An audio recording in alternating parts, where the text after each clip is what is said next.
Climate change and environmental policies, these are two key issues that are ever present on voters' mind ahead of federal election.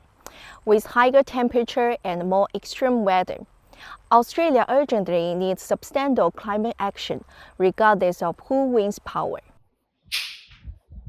The current Labor government says it's approved enough renewable energy projects to power more than 8 million homes. Under Anthony Albanese, Labor plans to reduce emissions to 43% below 2005 levels by 2030 and achieve net zero emissions by 2050.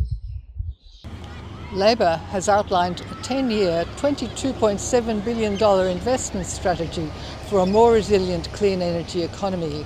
This means creating employment, economic gains from clean energy and strengthening renewables. But the government's major energy project list shows that since 2023, oil and gas make up the largest share of committed projects, and commodities like iron ore and coal, which emit tons of greenhouse gases in their extraction, are worth billions to the Australian economy.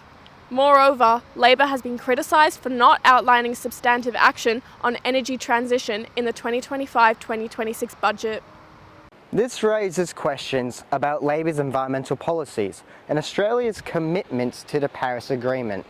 The legally binding international treaty is a response to climate change with the aim of limiting temperature increases to well below 2 degrees Celsius pre-industrial levels. According to the independent science project Climate Action Tracker, Australia's climate targets overall are rated as insufficient, and more substantive and ambitious action needs to be taken in order to reach Paris Agreement compatibility and address climate change. What about the coalition? Well, opposition leader Peter Dutton's much publicised nuclear power plan is vowing to give Australians reduced power prices using nuclear energy. To be clear, nuclear power generation has been banned in Australia under a long-standing bipartisan moratorium enshrined in legislation since the 1990s. But Dutton's nuclear plan aims to deliver government-owned zero-emission nuclear plants. If elected, the coalition wants to roll out a combination of renewable, gas and nuclear energies, where nuclear would, in coming decades, provide an always-on source of 24/7 baseload power.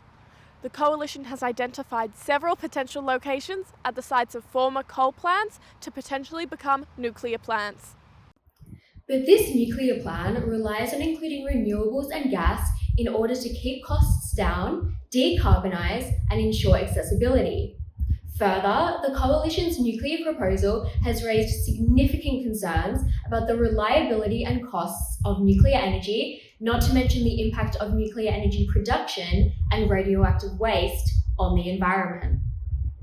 The plan could cost Australians up to $600 billion and deliver less than 4% of Australian energy. This is according to industry body Smart Energy Council. The environmental impact of nuclear waste is also a significant concern. The Australia Conservation Foundation says nuclear waste can cause air, soil and water pollution, posing significant environmental and health risks to Australia. But it's not just Labor and the coalition we should be focusing on.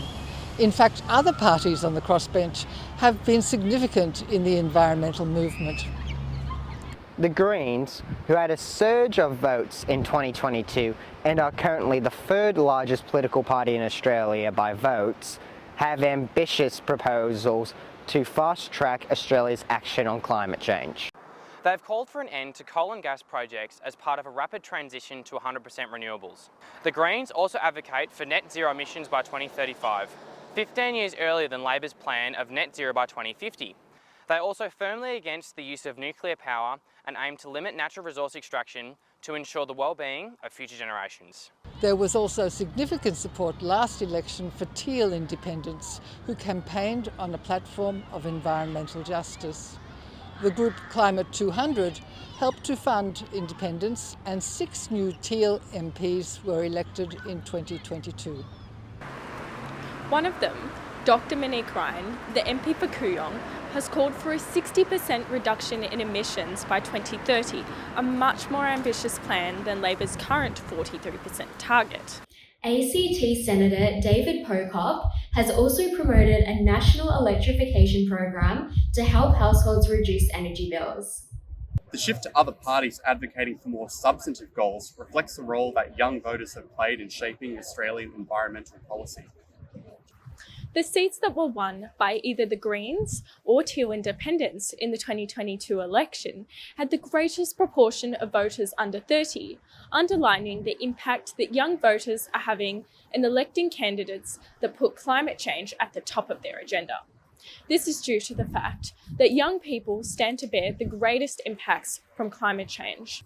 The Australian Youth Climate Coalition, a social movement dedicated to empowering youth activism, are leaders in this space. They say, this generation will not wait for climate activism, and are actively seeking to mobilise the youth vote towards candidates who vow to take firm action on climate change. With research showing up to 75% of Australia are deeply concerned about climate change, this issue is sure to be pivotal in this election and the future of Australia.